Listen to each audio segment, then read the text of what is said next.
just informed that lower denoms are being released to the streets right now. It's on the way. Iraq and America to resume negotiations on the banking sector next Monday. Quote, an informed source told Al-Iqtisad News that a delegation from the Central Bank of Iraq will begin negotiations with the American side on August 26 in America. Iraq and America resume negotiations on banking sector next Monday. They're making nothing but money off their oil, but they're also making nothing but money off their non-oil revenue streams. Now it's a totally different ball game.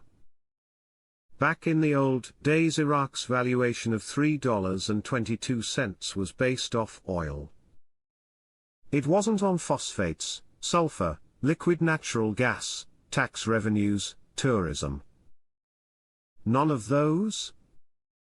Add all that in now into the exchange rate gives some support, doesn't it? You start thinking about it, wait a second, so why would you come back out at $3.22 again? Good question. Will they? Don't know. Is it likely they will? I don't know. Why would it be any less than that? Question, is the US still holding up the RV and Iraq? Marks, I don't think so. I think the US is desperate for money.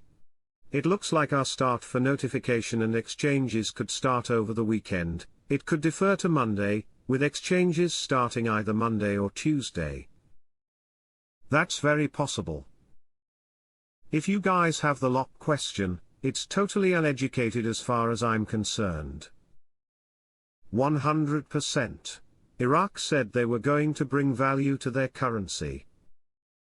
Doing a lock doesn't bring value. It's a reverse split. Stays the same. It's total BS, utter nonsense. It's unstudied, uneducated and frankly, quackery as far as I'm concerned. PM Advisor, Al-Alak upcoming visit to NY supports banking system stability. Question, did Chase Bank place banks inside of Iraq? Not that I know. Not Chase, no. If you're planning on retiring sometime this year because of the Iraqi Dinar exchange rate, well, put a hold on your plans for just a little bit until we get past this next year emo. With the election season coming up and we have no idea who's going to be in charge of the country, we have no idea what kind of actions are going to be taken against Iraq. The fact that the United States Treasury has now taken up an entire floor in the Central Bank of Iraq is not a good thing at all. The Parliamentary Security Committee confirmed, on Sunday, that it directed 7 strikes against currency counterfeiting networks during the current year. Member of the Parliamentary Security Committee Yasser Iskander told Al-Maluma agency, counterfeiting currency, whether Iraqi or foreign, poses an economic threat, noting that there are international networks trying to drain resources by leaking large sums of money to harm the Iraqi economy. He added that specialized Iraqi security teams succeeded in directing 7 qualitative strikes against currency counterfeiting networks in Iraq during the year 2024, where many of them were arrested and large sums of money were seized in several governorates, including Baghdad. He pointed out that overthrowing dangerous and important networks is evidence of the growing intelligence dimension in monitoring crimes that threaten the country's economy and uncovering cells that are trying to continue on these paths that are trying to tamper with the country's capabilities. It is noteworthy that currency counterfeiting operations are carried out by multinational networks, some outside the country and some inside.